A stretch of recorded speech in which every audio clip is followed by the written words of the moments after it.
오늘 우리는 하나님은 성도의 구원을 어떻게 이루어 가시는가 하는 말씀을 좀 살펴보려고 합니다.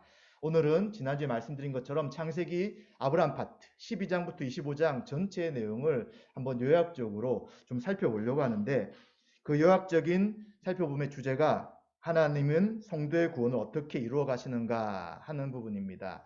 이것을 조금 어려운 신학적인 표현으로 한다면 구원의 서정, 구원의 여정이라고 할 수 있습니다.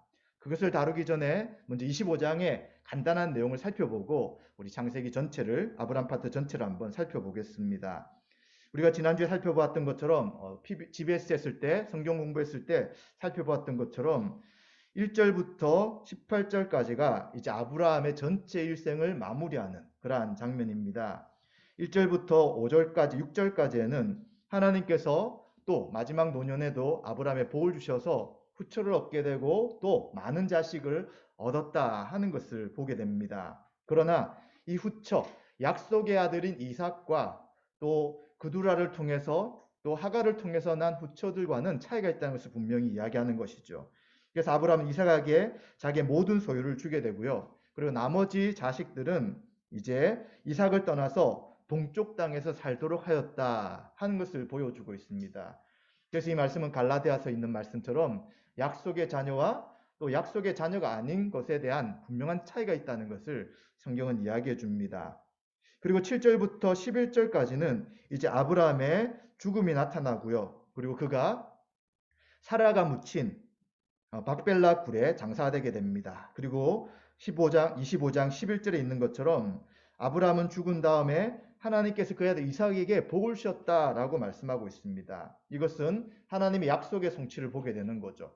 아브라함뿐만 아니라 그의 후손에게 가나안 땅에 살게 하시고 그리고 모든 복을 주실 것에 대해서 하나님의 약속이 성취된 것을 보게 됩니다.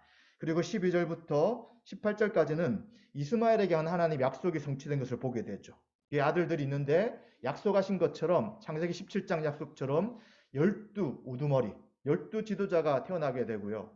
또 그가 이제 모든 형제들의 맞은편에 거주하게 되면서 하나님의 약속이 이스마엘에게도 그대로 성취된 것을 보게 됩니다. 그래서 놀랍게도 하나님은 아브라함을 부르시고 계속해서 함께 하시고 그리고 최종적으로 그뿐만 아니라 그의 후손에게도 하신 약속들을 다 성취하신 분임을 우리는 생각하게 됩니다. 자, 이런 아브라함의 마지막 25장의 생애를 마무리하면서요. 이제 우리는 어떻게 하나님께서 성도들의 구원을 이루어 가시는가 하는 부분을 좀 더 생각해 보려고 합니다. 아브라함의 삶을 통해서 좀 보려고 할 때 이 구원의 여정, 구원의 서정이라는 것은 신학적 개념이기 때문에 아브라함과는 딱 들어맞지 않는 부분이 있어서 그 부분은 조금 더 설명을 해 드리도록 하겠습니다. 그렇다면 이 구원의 서정이라는 것을 뭐라고 보통 표현할 수 있냐면 구원의 획득, 구원의 수단, 구원의 순서, 구원의 길 이런 여러 가지 표현들을 사용합니다. 이것에 대한 뜻을 뭐라고 할 수 있냐면 그리스도께서 이루신 객관적인 속죄함이 택함받은 개인에게 어떻게 성령의 역사로 주관적으로 적용되는가 하는 과정을 살피는 것입니다. 이 개개인에게 행하신 이 속죄, 그리스도를 통해서 행하신 객관적인 속죄 사건이 성령님을 통해서 개인에게 어떻게 적용되어 나가는가 하는 과정을 살핀다는 것입니다. 그래서 이러한 구속사역의 적용에 있어서 성령의 다양한 활동들을 논리적인 순서로 또한 이들 상호 간에 상호 연관하에 서술하는 것이다 이렇게 말할 수 있습니다. 그래서 이것을 구원이 어떤 과정을 이루어지느냐 하는 것이 시간 순으로 일어나는 것이 아니라 논리적인 순서라는 거예요. 그리고 지금 우리가 이야기하는 구원의 순서, 구원의 서정이라는 것은 동시에 여러 가지 순서가 같이 일어날 수 있다라고 볼 수 있는 것입니다. 그래서 우리가 예전에 혹시 교리를 잘 배우신 분들은 이것을 순서를 막 외웠을 거예요. 그런데 이것은 논리적인 순서지 시간적 순서는 아니라는 것을 우리가 기억하셔야 합니다. 그런데 이러한 순서에 대해서 여러 사람들의 하나된 통일된 것이 좀 없고요. 조금 표현들이 다 달라요. 두 사람만 좀 살펴보는데 칼빈은 뭐라고 했냐면 소명과 신앙, 그리고 중생과 회심, 성화, 칭의, 예정, 부활 이런 순서로 논리적인 순서가 구원에 이루어진다라고 보았고요. 이제 한국에 좀 보수적으로 총신대학교죠. 총신대학교에 처음 시작하신 그러한 박형룡 박사라는 분은 뭐라고 이야기하냐면 먼저 소명, 그 다음에 중생, 회심, 신앙, 칭의, 수양, 성화, 성도의 견인, 영화 이렇게 좀 단계를 더 많이 나누고 있습니다. 이 표현들만 좀 다른 것이지 주장하는 이야기들은 거의 비슷합니다. 그리고 성경에서는 로마서 8장 28절과 30절에 미리 아신다, 그리고 미리 정하셨다, 그리고 부르셨다, 의롭다 하셨다, 그리고 영화롭게 하셨다라는 것을 이야기합니다. 그래서 이 내용들을 좀 간략하게 요약한다면 부르심, 소명이 먼저 있고요. 그리고 소명 가운데 이제 중생이 들어가고요. 그리고 중생 가운데 이제 회심이 들어갑니다. 그리고 칭의, 성화, 영화 이런 5단계 정도를 이야기한다면 구원의 여정을 전체적으로 포함할 수 있다라고 말할 수 있습니다. 자, 저는 이 로마서의 방식으로 한번 아브라함의 삶과 연결시켜 보려고 합니다. 로마서 8장 28절과 30절의 말씀을 제가 한번 읽어보겠습니다. 우리가 알거니와 하나님을 사랑하는 자, 곧 그의 뜻대로 부르심을 입은 자들에게는 모든 것이 합력하여 선을 이루느니라. 하나님이 미리 하신 자들을 또한 그 아들의 형상을 본받게 하기 위하여 미리 정하셨으니 이는 그로 많은 형제 중에서 맏아들이 되게 하려 하심이니라. 또 미리 정하신 그들을 또한 부르시고 부르신 그들을 또한 의롭다 하시고 의롭다 하신 그들을 또한 영화롭게 하셨느니라. 아멘. 이 말씀을 하고 있습니다. 먼저 살펴볼 부분은 미리 아신 자들이란 것과 미리 정하셨다는 것, 이 두 가지를 먼저 좀 생각해 보려고 합니다. 앞에서 이야기했던 칼빈과 박형룡 박사의 이야기를 한다면 소명, 이 부분이라고 할 수 있습니다. 먼저 미리 아신 자들이란 것이 뭐냐면 성경에서 알다 하는 이야기는 야다라는 것인데 이것은 그냥 지식적으로 알고 있다는 것이 아니에요.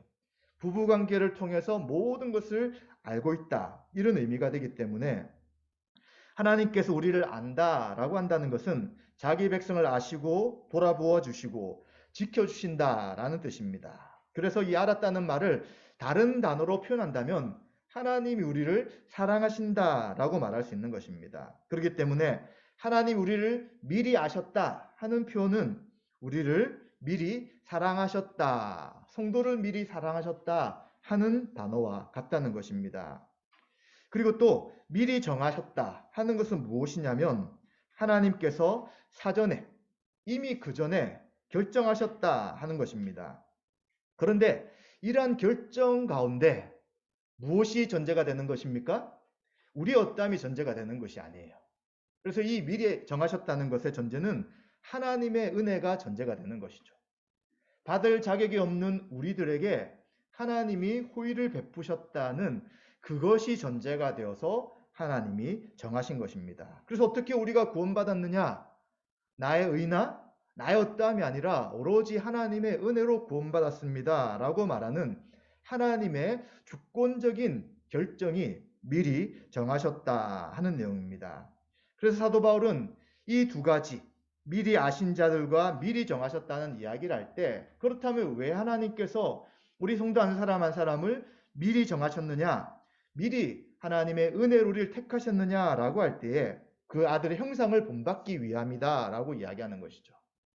그 아들의 형상을 본받는다는 것은 바로 모든 사람들의 맏아들 대신 예수 그리스도를 닮아가 이제 깨어지고 파손되어 우리의 이 원래 창조의 모습이 회복되어 나가게 하신다 하는 것을 이야기해 주는 것입니다. 그래서 이러한 두 가지의 전제, 미리 아신 자들, 미리 정하셨다는 것은 결국 예수님을 닮아가는 성화의 모습으로 향하게 된다는 것을 사도 바울은 이야기해 주는 것입니다. 그렇다면 아브라함의 부르심 가운데, 그리고 아브라함 가운데 이런 미리 아심과 미리 정하심이라는 것이 어디에 있는가 하는 것을 생각해 보면 좋을 것 같아요. 자, 미리 아신다는 부분은 아브라함을 언제 하나님이 부르셨냐는 거예요. 여호수아 24장 2절에 보시면 여호수아가 모든 백성에게 이르되 이스라엘의 하나님 여호와께서 이같이 말씀하시기를 옛적에 너희의 조상들 곧 아브라함의 아버지 나홀의 아버지 데라가 강 저쪽에 거주하여 다른 신들을 섬겼으나 그의 아버지가 우상을 섬기고 있었을 때에 하나님께서 아브라함을 부르셨다 하는 거예요. 부르셨다는 것은 사랑이 전제되어 있는 것이고요. 또 정하셨다는 것은 하나님의 은혜가 전제되어 있기 때문에 그의 여러 가지 조건을 볼 때는 하나님이 부르실 만한 상황이 아니라는 것을 알게 되는 것입니다. 또 사도행전 7장 2절 4절에 보시면 스데반이 이르되 여러분 부형들이여 들으소서 우리 조상 아브라함이 하란에 있기 전 메소보다미아에 있을 때에 영광의 하나님이 그에게 보여 이르시되 내 고향과 친척을 떠나 내가 내게 보일 땅으로 가라 하시니 아브라함이 갈대아 사람의 땅을 떠나 하란에 거하다가 그의 아버지가 죽음에 하나님이 그를 거기서 너희 지금 사는 이 땅으로 옮기셨느니라. 아멘. 하나님이 고향과 친척을 떠나서 내가 볼 땅으로 가라 라고 하고 그에게 부르시게 되는 것입니다. 이러한 부르심을 통해서 하나님께서 왜 아브라함 부르셨는가? 우리 이미 살펴봤던 것처럼 다른 어떤 이유가 없었어요. 그의 조상으로 올라간다면 그는 노아의 후손이었고요. 그리고 셈의 후손이었고요. 그것 외에 다른 것이 없었습니다. 하나님의 무조건적인 은혜로 인해서 우상을 섬기고 있던 아브라함을 부르셔서 이제 가나안 땅에 정착해 하시고 그곳에서 하나님 나라의 백성이 되도록 하셨다는 것을 우리는 생각해 보게 되는 것이죠. 그렇기 때문에 하나님은 아브라함을 부르신 이유가 하나님의 무조건적인 은혜였고요. 또 그의 부르심의 목적이 창세기 12장 1, 2, 3절에 있는 것처럼 땅을 주시겠다. 그리고 큰 민족이 될 것이며 복의 근원이 될 것이다. 또 너를 인해서 모든 민족이 복을 받을 것이다 하는 말씀을 하셨던 것입니다. 이것이 무엇이었습니까? 바로 하나님 나라였죠. 하나님의 주권, 그리고 하나님 다스림 받는 백성, 그 통치 영역이 있는 그 하나님 나라를 이제 아브라함을 통하여서 다시 시작하시겠다 하는 것을 말씀하셨다는 것입니다. 왜 다시 시작해야 합니까? 아담 이후에 모든 인간들이 범죄하고 하나님을 적대하고 대적하면서 하나님의 뜻을 쫓아 하나님의 말씀에 순종하고 다스림 받는 자가 아무도 없었다는 것입니다. 바로 그러한 사건이 창세기 11장에 나타난 이 바벨탑을 쌓는 홍수 위에 바벨탑을 다시 쌓아서 자신의 이름을 높이며 그리고 홍수의 심판을 면하겠다는 그 인간들의 결합을 통해서 인간들의 결집을 통해서 우리는 또 볼 수 있는 것이죠. 그런 하나님은 이제 아브라함부터 시작하여 다시 하나님 나라를 이루시겠다 하는 약속을 통해서 그를 인도해 나가시는 것이죠. 그렇기 때문에 아브라함을 미리 아시고 미리 정하신 가운데 온전한 하나님의 은혜 그리고 하나님의 전적인 인도하심이 있다는 것을 우리는 분명히 알게 되는 것입니다. 그리고 이러한 것을 좀 더 살펴본다면 창세기 12장 17절과 27절을 알 수 있습니다. 아브라함은 애굽에 내려갈 때 자신의 부인을 누이라고 이야기하게 됩니다. 속이게 되죠. 그렇게 되어서 애굽 바로의 왕의 후처로 들어가게 되고요. 하나님의 약속이 성취되지 못할 그런 위기에 빠지게 됩니다. 그런데 하나님 어떻게 합니까? 아브라함의 아내 사레일로 바로와 그 집에 큰 재앙을 내리게 됩니다. 그리고 이제 그것을 바로가 알고는 아브라함을 부르죠. 어찌하여 내가 나에게 그렇게 했느냐라고 묻게 되고요. 그리고 애굽의 바로 왕은 아브라함을 혼내지도 못하고 하나님이 어떠한 분인지 알기에 그냥 돌려보내면서 모든 재물과 함께 보내는 것을 우리는 보게 되는 것이죠. 이처럼 하나님께서 그를 부르시고 그를 인도하시는 것에 대해서 전적인 하나님의 은혜가 있다는 것을 우리는 알게 되는 것입니다. 또 창세기 13장 14절 17절에 보십시오. 하나님께서 뭐라고 하십니까? 롯이 동쪽을 바라보면서 소돔과 고모라 땅을 떠났을 때 동서남북을 다 바라보면서 내가 너와 내 자손에게 이 땅을 줄 것이다. 그리고 내 자손이 티끌같이 많아질 것이다. 라는 약속을 하시는 것이죠. 이것도 아브라함의 어떠함 때문에 주시는 것이 아니라 하나님 나라를 이루겠다는 그 하나님의 뜻 가운데 그 모든 일들을 은혜로 주시겠다고 이야기하시는 것입니다. 또 창세기 14장 17절 20절 어떤 일이 있습니까? 그 동방 지역에 큰 전쟁이 일어나게 되는 것이죠. 그런데 이 전쟁에서 소돔에 있던 조카 롯이 사로잡히게 됩니다. 아브라함 그 이야기를 듣고 자기 집에 길린 사람들을 데리고 전쟁을 치르게 되는 것이죠. 그런데 놀랍게도 이 전쟁에서 승리하게 됩니다. 그런데 돌아오는 길에 멜기세덱이라는 살렘 왕이 천지의 주제시오 지극히 높으신 하나님이여 아브라함에게 복을 주옵소서 너희 대적을 내 손에 붙이신 지극히 높으신 하나님을 찬송할지로다 라는 고백을 하면서 이 모든 전쟁이 아브라함의 준비, 아브라함의 지혜, 용맹 이것이 아니라 하나님께서 대적을 손에 붙이신 결과인 것들을 고백하는 것을 듣게 되는 것이죠. 그래서 그는 소도방이 사람들은 돌려보내고 재물은 가져라 라고 할 때에 이제 이 재물도 필요 없다. 노래를 내가 부자가 되었다는 말을 듣고 싶지 않다고 이야기하며 하나님, 천지의 주제신 하나님이 그와 함께 하시고 그에게 대적을 손에 붙이시는 그 놀라운 하나님이신 것을 그는 고백하게 되는 것이죠. 그뿐만 아닙니다. 창세기 15장에 보시면 횃불 언약을 하게 되죠. 하나님은 아브라함과 언약을 맺게 됩니다. 이 언약이라는 것은 서로 당사자가 있는 것이죠. 각자의 약속을 서로 지켜야 되고요. 그리고 그 당시 이 종주권 언약에서는 섬기는 나라의 왕이 섬기게 될 왕과 함께 손을 잡고 지나가면서 만약 너가 나의 말을 어기게 된다면 이 고기들처럼 쪼개질 것에 대해서 경고하는 그러한 방식이었습니다. 그런데 우리는 이 말씀을 통해서 횃불이 지나가는데 어떻게 됩니까? 아브라함은 그대로 있고 횃불만 지나가게 되는 것입니다. 다르게 말씀드리면 하나님만이 그 쪼갠 고기 사이를 지나가시는 것이죠. 왜 이렇게 합니까? 아브라함은 어길지라도 나는 반드시 이 약속을 지키겠다 하는 것을 말씀하시는 것입니다. 그래서 하나님께서는 이 창세기에 그를 부르시고 계속해서 인도하시는 과정 가운데 하나님께 사랑하시는 그 아브라함, 하나님을 백성으로 삼으시겠다는 그 아브라함의 삶 가운데 전적인 하나님의 은혜로 그를 인도하시고 이끄신 것을 우리는 보게 되는 것입니다. 사랑하는 성도 여러분, 하나님께서 우리를 미리 아셨다는 거예요. 그리고 우리를 미리 정하셨다는 것입니다. 뭘 보고요? 아무런 조건이 없습니다. 그냥 하나님이 우리를 사랑하시고요. 하나님이 우리를 예정하셨고요. 그리고 하나님께서 우리의 모든 것들 가운데 우리의 죄와 하나님을 대적한 것과 하나님 말씀에 불순종했던 것에 대해 용서하시고 우리에게 은혜로 한 걸음 한 걸음 우리를 인도하셨다는 것을 우리는 기억해야 되는 것입니다.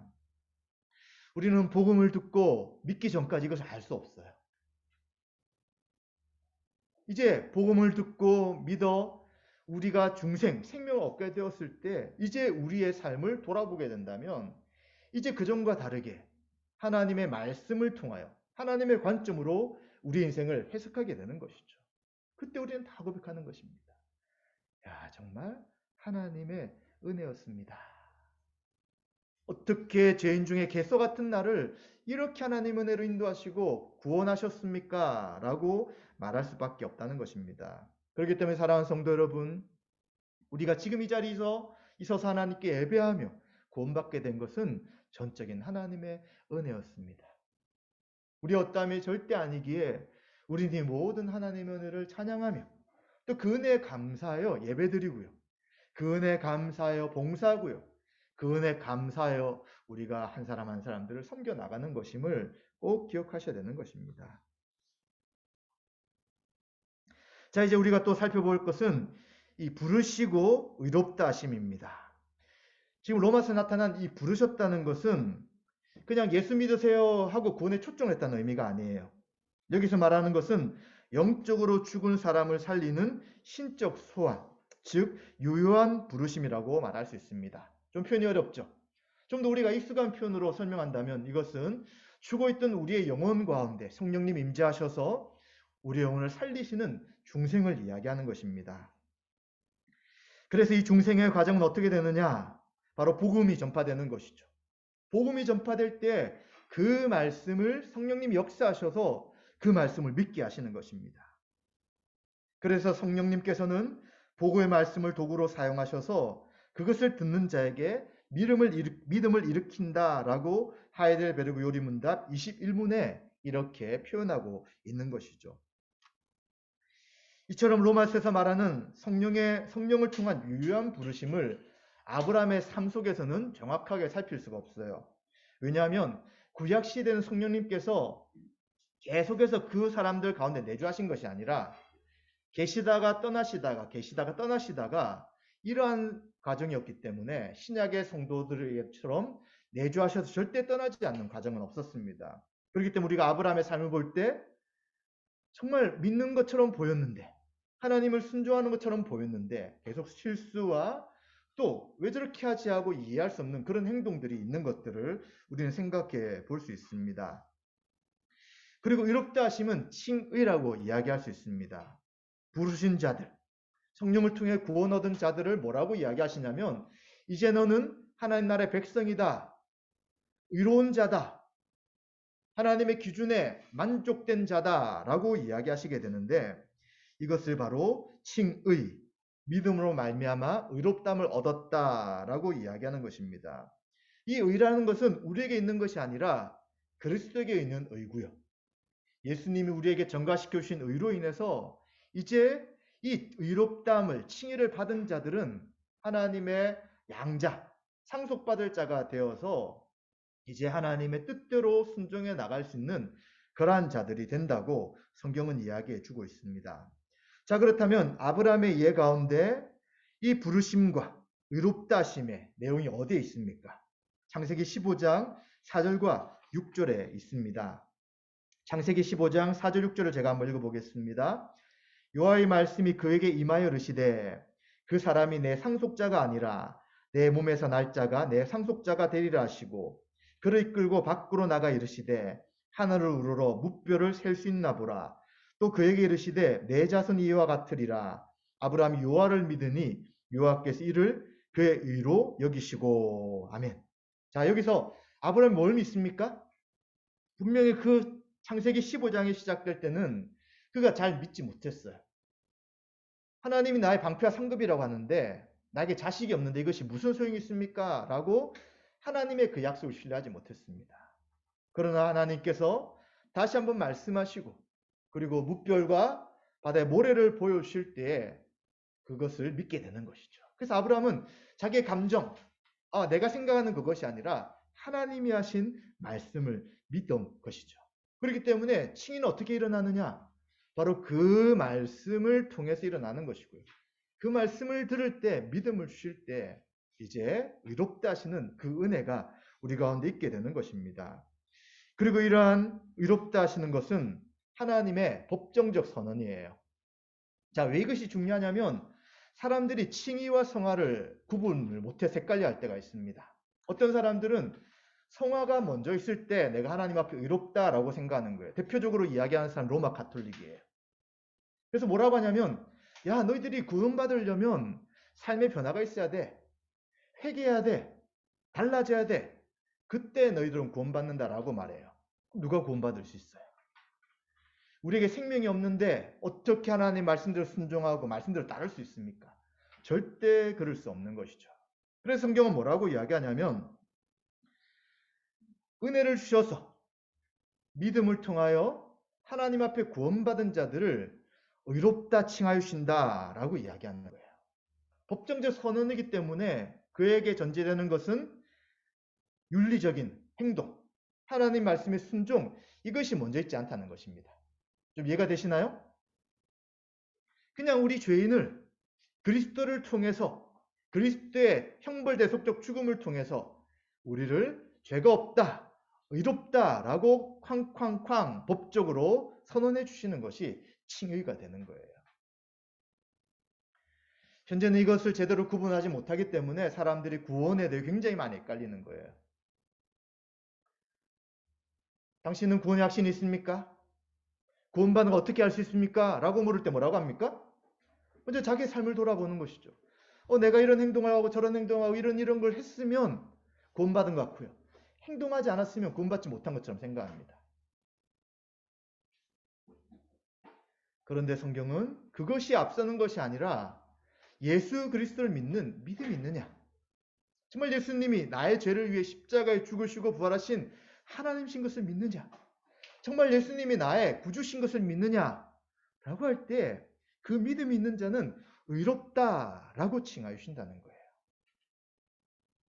그리고 모든 세상의 주권자이시고 왕이신 하나님이 쾅쾅쾅 의롭다 하셨다면 어떤 누구도 정죄할 수 없는 것입니다.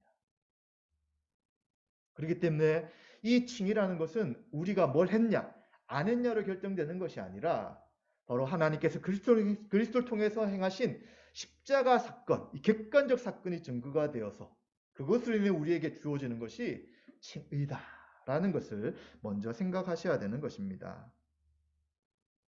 그래서 신약에서는 로마서 4장 20절 24절에 이 아브라함의 믿음으로 말미암아 어렵게 된 사건을 이렇게 설명하고 있습니다. 믿음이 없어 하나님의 약속을 의심치 않고 믿음으로 견고하여져서 하나님께 영광을 돌리며 약속하신 그것을 또한 능히 이루실 줄을 확신하였으니 그러므로 그것이 그에게 의로 여겨졌느니라. 그에게 의로 여겨졌다 기록된 것은 아브라함만 위한 것이 아니요 의로 여기심을 받을 우리도 위함이니 곧 예수 우리 주를 죽은 자 가운데서 살리신 이를 믿는 자니라. 아멘. 우리가 이렇게 되는 것이 뭐라고요? 예수 우리 주를 죽은 자 가운데서 살리신 이를 믿는 자가 바로 믿음으로 말미암아 의롭다함을 받는 것이다 라고 말하고 있습니다. 또 갈라디아 3장 6절 7절은 뭐라고 말씀하냐면 아브라함이 하나님을 믿음에 그것을 그에게 의로 정하셨담과 같으니라. 그런즉 믿음으로 말미암은 자들은 아브라함의 자손인 줄 알지어다. 아멘. 근데 예수 그리스도가 우리의 죄를 위해 십자가에 피 흘리신 나의 구주라는 것을 믿는 그 믿음 있는 자가 아브라함의 자손.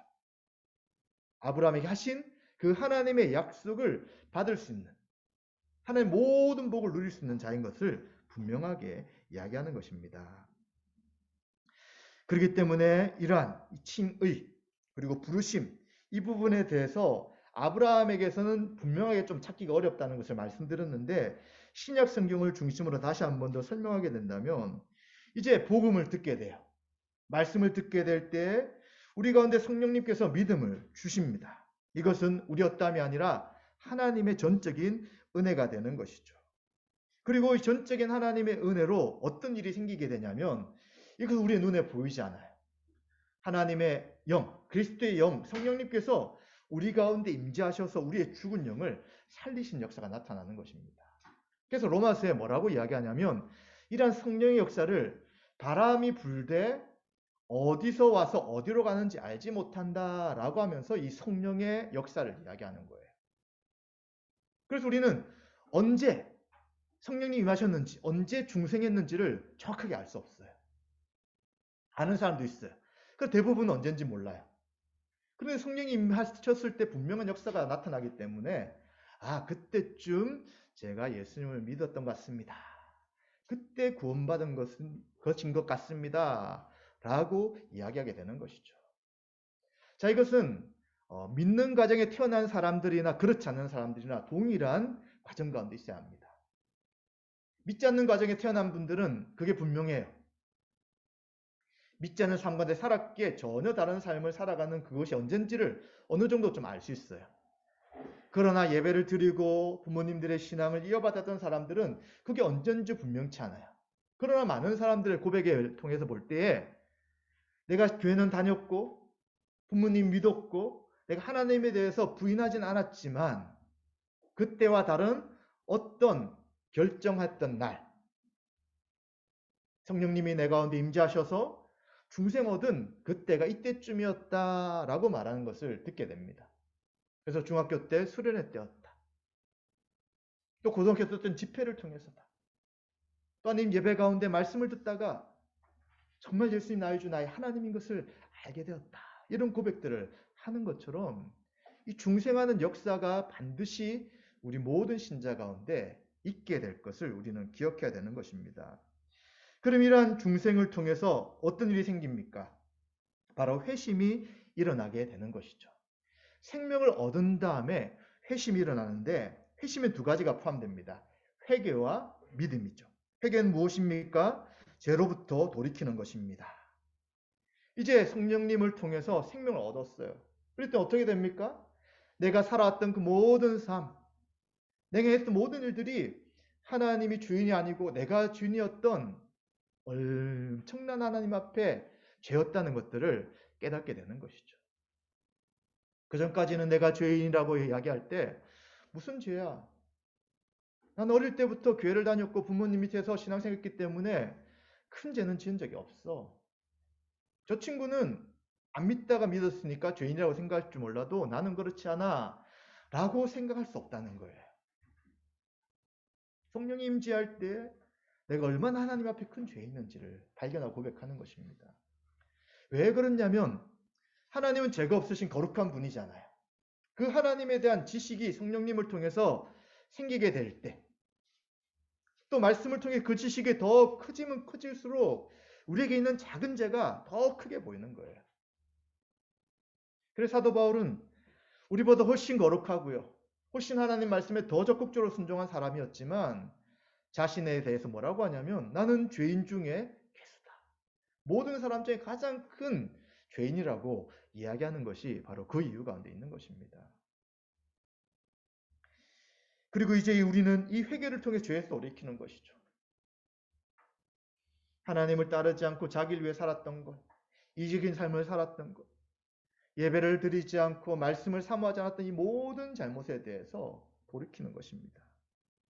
그리고 이제 회개와 함께 믿음이 나타나는 것이죠. 이 믿음은 무엇이냐면 그리스도께로 향하는 거예요. 그리스도께로. 이 죄를 누가 해결하셨느냐? 바로 예수 그리스도시죠. 누구에게 생명을 주시느냐? 예수 그리스도의 부활을 통해서 성령님이 임재하시는 것이죠.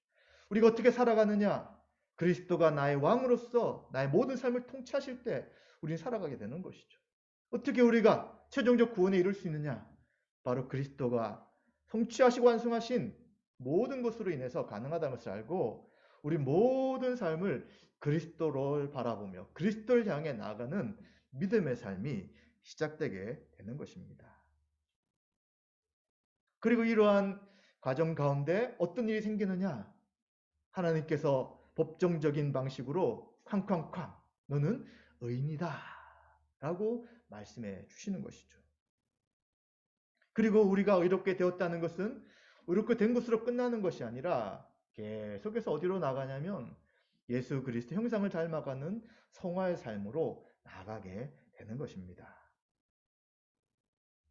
로마서에 있는 마지막 부분이 영화라고 이야기하는데 이 지금 바울이 이야기할 때 성화가 빠져 있어요. 그러면 성화 없이 바로 영화로 됩니까? 영화는 완전한 예수님 형상을 담는 거예요. 언제 이루어지냐면 예수님의 재림을 통해서 우리 육체가 부활을 할 때에 얻어지는 것이 영화입니다. 그런데 왜 이 로마서에서는 사도 바울이 영화를 뺐느냐라고 할 때 이 영화는 뭐에 근거가 있냐면 성화는 시작된 영광이며 성화가 뭐냐면 시작된 영화고요. 그리고 이 영광은 완성된 성화다 이런 표현이 있습니다. 그래서 성화라는 것은 자동적일 수는 없지만 우리가 죄와 싸우는 이러한 노력과 인격적인 결단이 분명히 필요하지만 반드시 이루어지는 과정이기에 이 성화가 점점 이루어져서 영화의 과정으로 가기 때문에 바울은 여기서 영화만 이야기하는 것입니다. 그래서 이 쓰는 표현이 뭐냐면 이미 영화롭게 하셨다라고 이야기하면서 과거형을 쓰고 있어요. 이것을 성경은 뭐라고 이야기하냐면 예언적 과거다라고 이야기하는 거예요. 너무 분명해서 미래 일이지만 이미 분명하게 이루어질 것이기 때문에 과거 시제를 쓰면서 예언적 과거로 이미 영화롭게 하셨다라고 말해주고 있는 것입니다. 그래서 우리는 지금 예수 그리스도를 믿는 믿음으로 의롭다를 받았다. 그럼 어떻게 되는 거예요? 최종적인 구원을 향해 계속해서 나가면서 최종적 구원을 이루어 주신다고 이야기합니다. 성도를 계속해서 예수님을 닮은 과정으로 이끌어 주신다고 우리는 고백하고 되는 것이죠. 그래서 지금 우리가 예수 그리스도를 믿어 칭히 의롭다를 받았다. 그럼 뭐가 계속해서 이루어진다고요? 이미와 아직의 삶을 통해서 예수님을 닮아가는 최종적 구원에까지 이를 것에 대해 우리는 분명히 확신할 수 있다는 것입니다. 우리는 그러면 아브라함의 삶에서 이런 것이 있느냐? 신약에서 나타난 성령의 임재에서 있는 이 성화는 아브라함에게 분명히 보이진 않아요. 왜냐하면 성령님께서 구약 시대는 내주하지 않으셨기 때문입니다. 그러나 아브라함의 삶 가운데 성화의 과정이 있었어요. 창세기 18장 17절 19절에 보시면 하나님께서 아브라함을 택하신 목적에 대해서 이야기하시는데 내가 그로 그 자식과 권속에게 명하여 여호와의 도를 지켜 의, 공의와 공도, 정의를 행하게 하려고 그를 택하였나니 이는 나 여호와가 아브라함에게 대하여 말한 일을 이루려 함이니라 라는 말씀을 하시죠. 이미 지난번 보았던 것처럼 의는 공의예요. 공의. 체다카. 그리고 정의는 미시파트예요. 그럼 공의, 체다카는 뭐냐? 윤리적인 도덕적 표준이라고 이야기했어요. 신자가 살아갈 때에 사람들에게 행해야 할 윤리적 기준인 거예요. 그럼 정의, 미시파트는 뭐냐? 이것은 가련한 자들과 압박당하는 자들에게서 이제 그들을 바르게 변호해주고 약한 자들이 피해를 받지 않도록 적극적으로 지켜주고 지지해주는 법적인 것까지 다 포함한 것을 말한다고 하였습니다. 아브라함에게는 이 두 가지가 나타났죠. 이 의에 대한 것, 나그네를 극진하게 대접하는 모습을 통해서 그가 누구보다도 나그네와 그러한 사람들을 주변의 관계 속에서 최선으로 섬기는 것을 보게 되고요. 그리고 정의, 미시파트라는 것은 소돔과 고모라를 위해 기도하죠. 하나님께서 의인과 함께 악인을 함께 멸하시는 것은 위롭지 않습니다. 정의롭지 않습니다. 기도하면서 의인 10명만 있다면 소돔과 고모라를 멸하지 않겠다는 그 말씀을 듣게 되는 것처럼 하나님의 기준으로 이 세상 가운데 온전한 정의가 실현되도록 하는 것이 바로 아브라함의 삶에 나타난 성화의 모습이라고 말할 수 있는 것입니다. 그리고 창세기 22장에 보시면 이삭을 제물로 바치는 것을 보게 되는 것이죠. 어떻게 이삭을 제물로 바칠 결단합니까? 하나님이 그를 다시 살릴 것에 대해서 확신합니다. 죽은 자도 다시 살리실 것이다.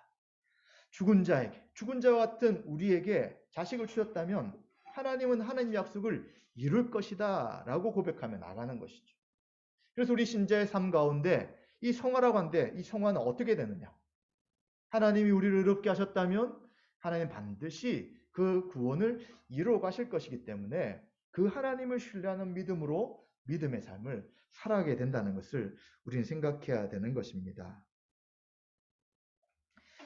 그렇다면 우리 성도님들은 어떻게 성화의 과정을 이루어 가셔야 할까요? 성화는 자동적이진 않지만 필연적입니다. 우리는 계속해서 예수님을 닮아가게 되는 것이죠. 그래서 예수님을 믿었다고 이야기하는 사람도 있죠. 나 예수님 믿었어요. 나 구원받았어요. 확신해요. 라고 하는데 그 삶을 계속해 살펴볼 때, 그것은 교회에서 이제 살필 수 있겠죠. 시간이 10년, 20년, 30년 지나도 변화가 없어요. 그래서 정말 학생 때, 청년 때는 정말 예수님 잘 믿는다는 열정이 있었어요. 그런데 10년, 20년이 지나서 보니까 시들시들 해주고 이제 나 하나님 계신지 모르겠어요. 라고 말할 때는 정말 그 사람이 칭의를 얻은 자인가, 정말 중생을 얻은 자인가에 대해 우리는 분명하게 대답하기는 좀 어렵습니다. 그렇기 때문에 사도 바울은 뭐라고 하냐면 구원을 이루어 가라 라는 말씀도 하시는 거예요. 매일매일 우리의 신앙을 점검하라는 거예요. 정말 우리가 구원받은 자인지, 우리가 정말 예수님이 계시고 중생한 자인지를 점검하면서 그것이 분명하다면 우리는 계속해서 성화의 모습이 나타날 것입니다. 그리고 영화에 이를 거예요. 근데 그러한 것들을 점검했을 때 불확실하고 확실치 않다면 어떻게 합니까? 다시 믿음을 달라고, 다시 구원을 허락해 달라고, 다시 예수 그리스도의 십자가 앞에 서게 해달라고 우리는 기도하면서 우리의 신앙을 점검해야 되는 것이죠. 그리고 이러한 성화의 과정은 개인적으로 하는 게 아니에요. 여러 번 말씀드리지만 이러한 오해가 우리 교회, 우리 한국교회 참 많습니다. 나 혼자 예배 잘 드리면 되지. 그냥 독서실에서 신앙생활 하듯이 자기 혼자 아무도 모르고 오직 하나님께만 열린 기도와 삶, 이것이 예배가 거룩한 자의 삶이다라고 이야기하는데 그렇지 않는 거예요. 거룩은 항상, 성화는 뭐와 연결되냐면 인간관계와 연결되는 거예요. 사람과의 관계 속에 나타나는 것입니다. 하나님을 사랑할 뿐만 아니라 이웃을 사랑하는 것이 성화의 모습인 거예요. 다르게 표현한다면 이 성화는 교회적 삶을 통해서 드러나게 되는 것입니다. 함께 예배드리는데 형제자매에 대해 관심이 없어요. 함께 예배드리는데 형제자매들과의 교류를 통해서 자신의 부족함이 드러나지 않아요. 드러나지 않는데 어떻게 변화될 수 있겠습니까? 교회적 삶을 통해서 자신의 약점, 부족한 점, 변화될 모습이 드러나죠. 그럼 회개하는 것입니다. 그리고 다시 교회와 함께 죄를 자백하고 또 협조를 받고 사랑을 받으며 다시 자신의 부족함이 해결되어 나가는 성화의 모습이 바로 교회로 나타나게 되는 것입니다. 그래서 우리는 나 예수님 닮고 싶어요. 그래서 나는 좀 나와 다른 나보다 좀 신앙이 약한 사람들과 어울리지 않고요. 그리고 뭔가 모습이 많은 교회 가지 않고요. 나 혼자 신앙생활 할게요 하는 것은 성경을 정말 모르는 것이고요. 성화의 삶이 무엇인지 하나도 몰라서 그렇게 살다 보면 자기 자신을 속일 수 있는 가능성이 굉장히 크다는 것을 우리는 기억해야 합니다. 그럼 또 우리는 우리 속에 있는 죄의 욕망도 어떻게 이길 수 있습니까? 바로 성령 충만, 말씀 충만을 통해서 이길 수 있는 것이죠. 말씀이 우리 가운데 충만히 거할 때 우리는 죄의 욕망, 육체의 욕망을 쫓는 것이 아니라 주님이 기뻐하시는 삶을 살아갈 수 있다는 것을 우리는 또한 기억하셔야 될 것입니다. 그리고 이제 우리는 마지막 이 영화에 대한 소망을 가지며 살아야 합니다. 즉 예수님의 재림을 소망하며 살아야 되는 것이죠. 히브리서 11장 13절에 보시면 이 사람들은 다 믿음을 따라 죽었으며 약속을 받지 못하였으되 그것들을 멀리서 보고 환영하며 또 땅에서는 외국인과 나그네임을 증언하였으니 아멘. 구약의 모든 성도들은 약속은 있었어요. 그들은 믿음을 따라 살다가 죽었어요. 그러나 약속이 완전히 성취되지 못했다고 이야기합니다. 그런데 우리는 어떻습니까? 그들이 바라봤던 구원의 약속, 예수 그리스도를 목격한 자들입니다. 어떻게 해요? 성령을 통해 말씀 안에서. 그리고 또 우리들은 무엇을 최종적으로 바라보고 있습니까? 예수님의 재림을 소망하며 바라보고 있습니다. 그래서 이것이 분명한 사실이라면 세상적 가치관 속에서 자기 자신만을 위해서 그런 삶을 사는 것이 아니라 말씀의 근거에서 주님 오실 때까지 주님이 원하시는 그 삶을 살아가는 것이 바로 영화를 이루기 위한 예수님의 재림을 이루기 위한 신자의 삶인 것이죠. 그러나 반드시 기억할 것은 그 일들을 누가 이루어 가시느냐? 주님 오실 때 우리를 점과 흠과 티가 없도록 변화시킨 역할을 해주시는 분이 바로 성령님이시고요. 바로 주님이신 것을 우리는 기억하시고 성령의 인도하심 가운데 우리 주님 오실 재림을 매일매일 기대하며 살아가야 될 것입니다. 말씀 마무리하겠습니다. 제가 사실 오늘 정리하다 보니까 8장이었어요. 보통 A4지 5장이 40분인데 8장이어서 거의 1시간 넘게 할 설교 내용이었기 때문에 좀 빨리빨리 내용을 말씀드리고 조금 요약해서 말씀을 드렸습니다. 이미 여러분들이 이 창세기 12장부터 25장까지 아브람 파트를 다 보셨기 때문에 모든 내용에 대해서 여러분들이 어렵지 않으셨을 거예요. 그러나 분명한 것은 어렵지 않는 것을 떠나서 우리를 부르시고 우리를 미리 정하시고 우리를 의롭게 하시고 그리고 영화롭게 하시는 이 로마서의 이 말씀이 우리 한 사람 한 사람 가운데 이미 적용되었고요. 그리고 최종적으로 적용되어 나간다는 것을 기억하고 믿음의 삶을 살아가야 될 것입니다. 우리는 구약의 성도가 아니라 신약의 성도입니다. 이미 십자가를 통해서 하나님의 구속이 성취가 되었습니다. 이제 성취된 역사가 이제 마지막 주님의 재림만을 향해 나아가고 있고요. 그리고 우리는 이것을 바라보면서 분명히 모든 것이 이루어졌기 때문에 예수님의 재림은 분명할 것이고 우리가 하나님 나라의 백성으로 그 온전한 삶을 살 날이 이제 곧 우리 앞에 다가올 것에 대해서 우리는 더 확신하며 살아가야 될 것입니다. 이런 확신을 하는 삶은 어떻게 해야 합니까? 계속해서 말씀 가운데 거해야 되고요. 그리고 성도 가운데 서로 사랑해야 되고요. 함께 모여 서로 신앙을 격려하면서 모이기를 힘쓰는 삶이 바로 신자가 주님의 재림, 영화를 바라보는 믿음의 삶일 것입니다. 이러한 삶을 살아가시기 원하며 그러한 삶을 사모하시는 저와 여러분들에게 하나님의 은혜가 함께 하시기를 주님의 이름으로 축원드립니다.